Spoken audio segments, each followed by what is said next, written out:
हूँ बापा पुरु माटी अच्छी माँ ना कहनी पुणी पचार पुआटी हूँ पुरु 12 वर्षर पुआ आज कांदुची कहला हे कर्मचारी माने आपण बालू एतिकी निवेदन मो माँ को आपण छाड़ी दियंतु मो माँ को नहीं गले मो माँ बिना मु बंची पारि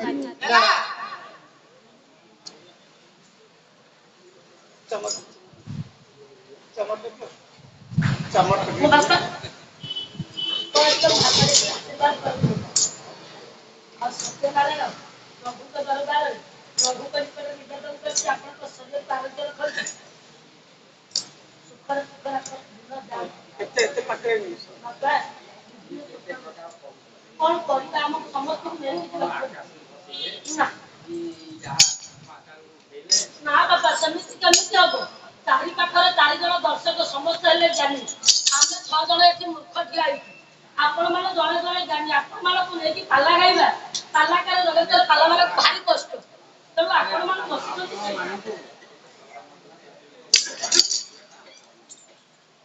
समस्त को बुझी पारिबे सब कथा आ सत्यनारायण आपनकर सर्वारिष्ट खंडन करंतु सुखर सुखर आपनकर दिन कटु आपनकर परिवार को सत्यनारायण मंगल धार करंतु बोल सनाल में तोला जा जा रे भासी भासी जा नौका मोर भासी जा जा जा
सत्यनारायण आसी नौका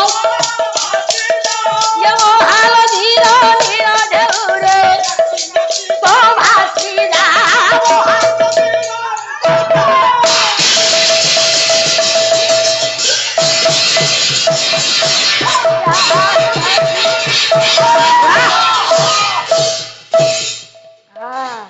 एमती पवाड़े ना मझे मझे जा हो आज्ञा ब्राह्मण विष्णु दास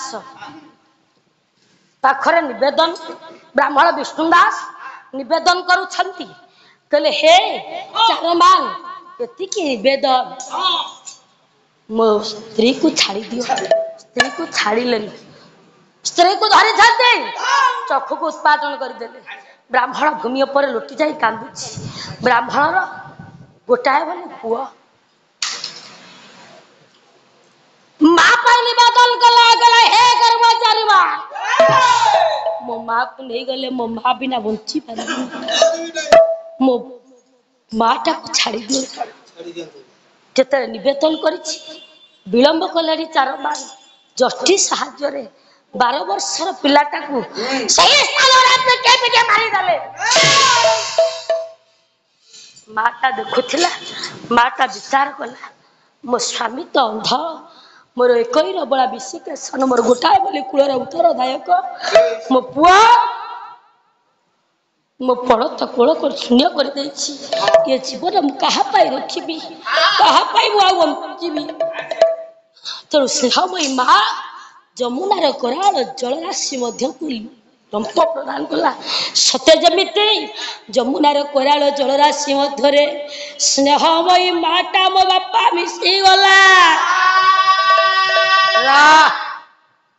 हतभागा बापा भूमि को अंडाली अंडाली मरी जाइथिबा एकमात्र 12 वर्षर पुओ को कोଳରେ जापुड़ी धरिछि पुओ को कोଳରେ जापुड़ी धरे बापा जी कांदुछंती विचार करिवे मो बापा मां गोटाए बोली पुओ को हराई थिबा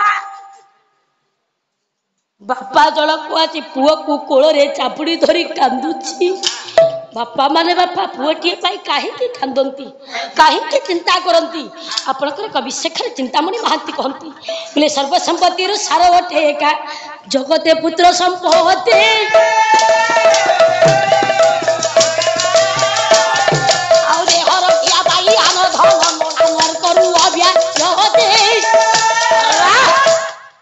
सर्वसंपत्ति सार अटे एका जगते पुत्र संपत्ति संसार रे मो बापा जिते धन संपत्ति था लज्जा को ढांकीबा वस्त्र की आवश्यक हुए बंचीबा मो बापा खाद्य गंडा आवश्यक हुए नरकर उद्धार हवा पुओटी आवश्यक हुए कहीं जीवत वाक्य करुणार्थे मृताय भई भोजन गया पिंड दाने न पुत्र से पुत्रता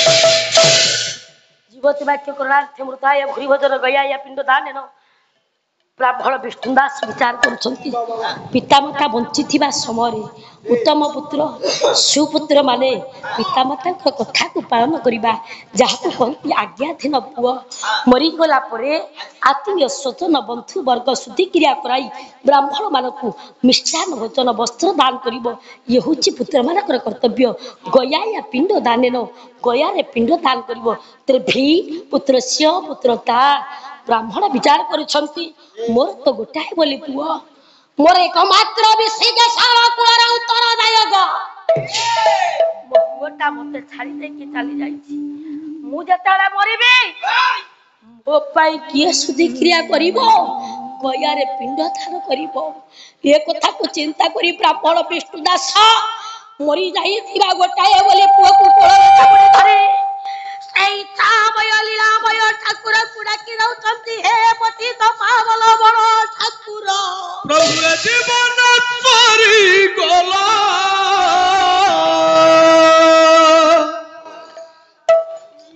कांदू कांदू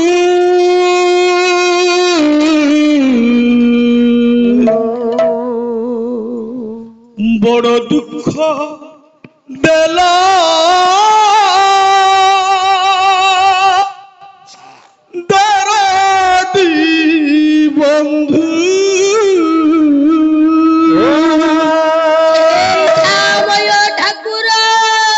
बड़ दुख देला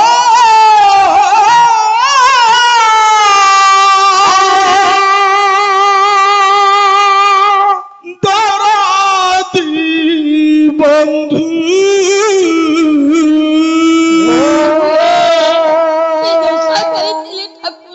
कहीं साथी लदाऊ किसी नाई तो कहीं साथी लदाऊ किसी नाई तो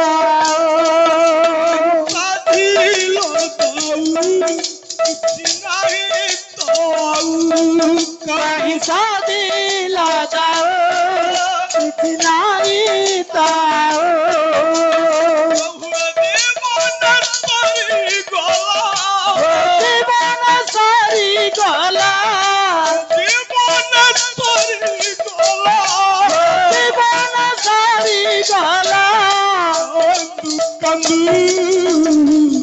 बड़ दुख देला बंधु बड़ दुख देला बंधु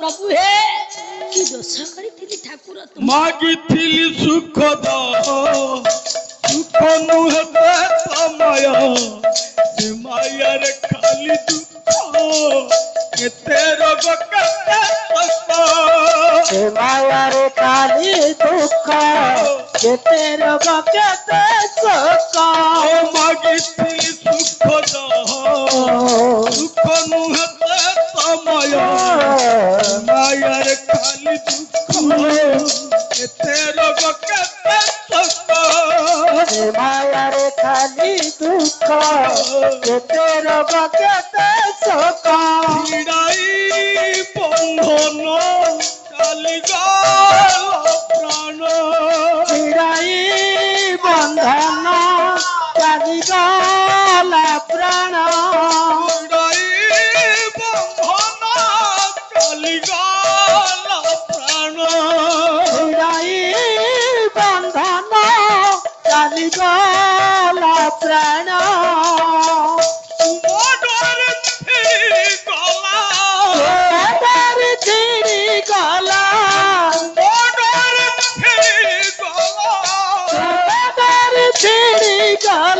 ବନ୍ଧୁ ବନ୍ଧୁ ବଡ଼ ଦୁଃଖ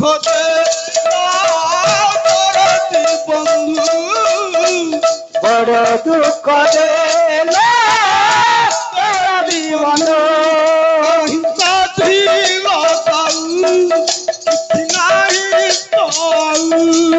କାହିଁ ସାଧିଲ ଦାଉ କିଛି ନାହିଁ ତାଉ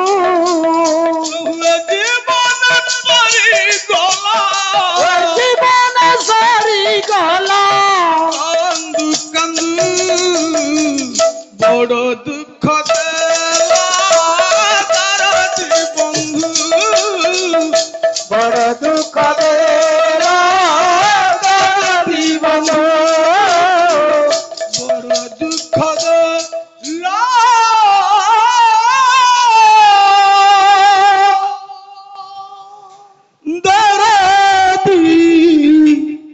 ବନ୍ଧୁ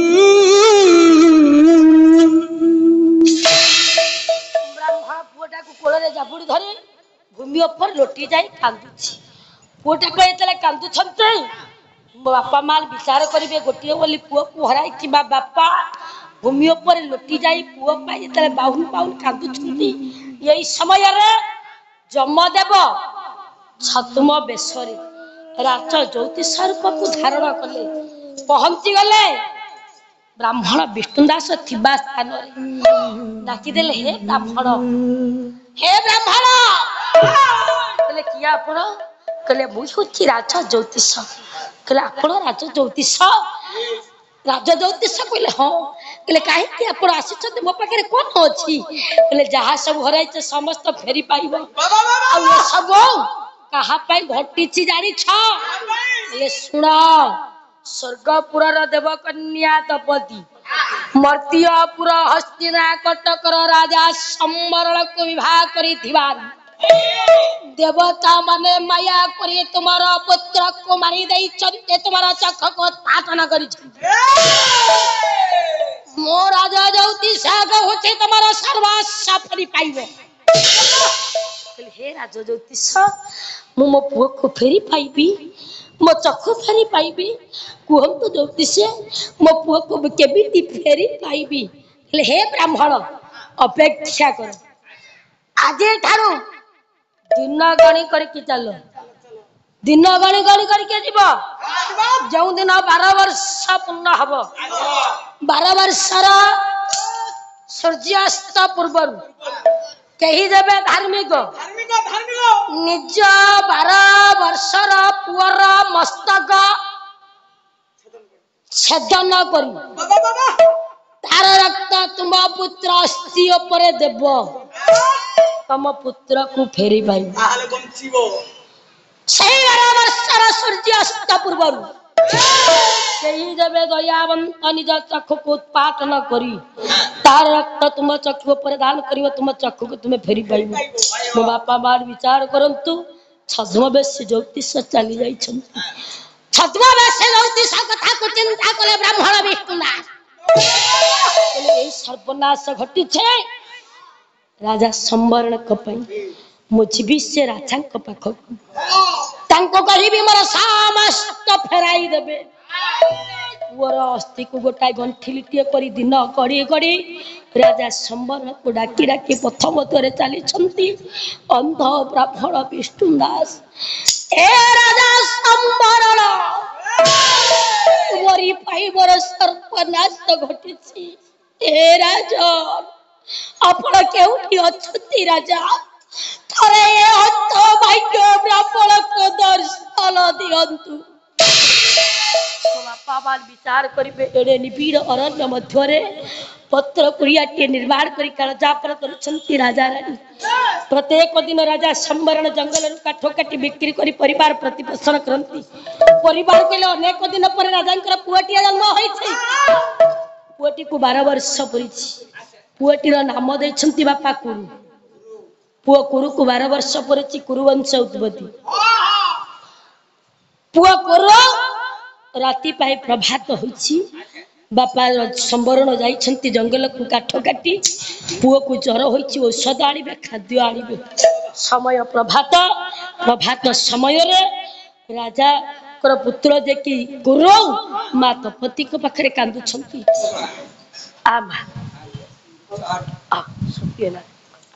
ହଉ ମା ହଉ ଯା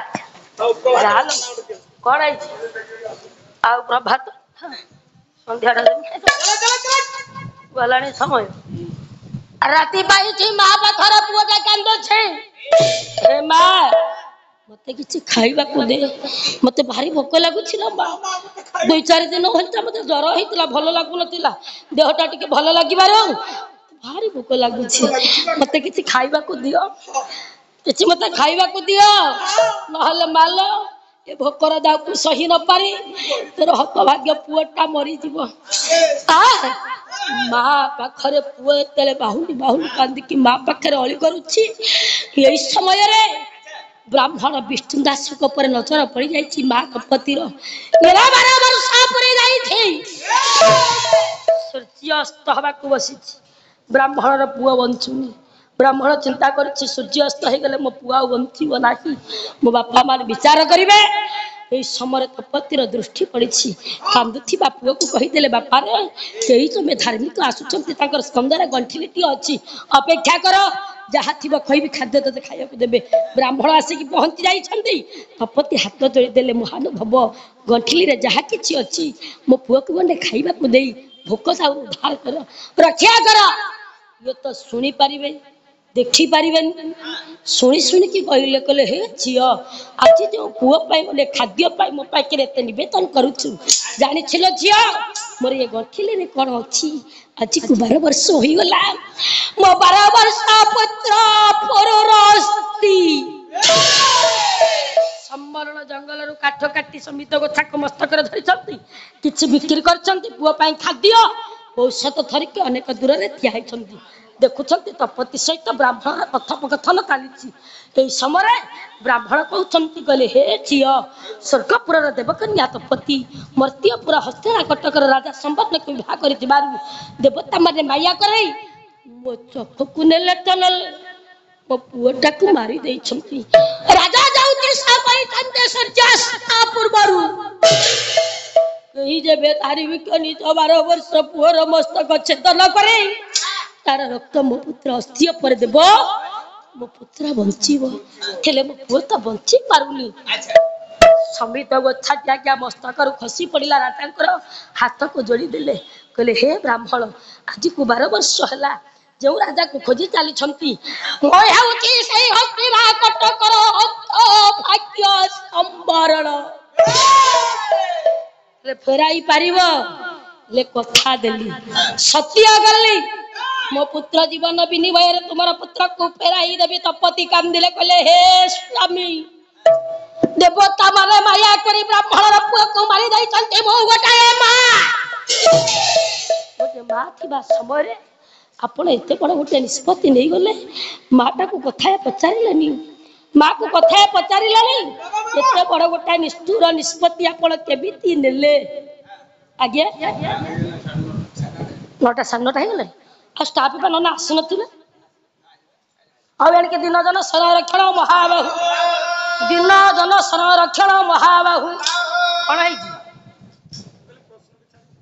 ସବୁ ମୋ ଜ୍ଞାନୀ ବାପା ମାନେ ବସିଛ। ବାପା ମାନେ ଆପଣ ବିଚାର କରି କୁହନ୍ତୁ ଯୋଉଟା ଏଠି ହଉଛି ଠିକ ହଉଛି? ଗୋଟେ ପାଲାର ନିୟମ ଧାରା ଅଛି। ଆପଣଙ୍କର ଦୀର୍ଘ ଦିନ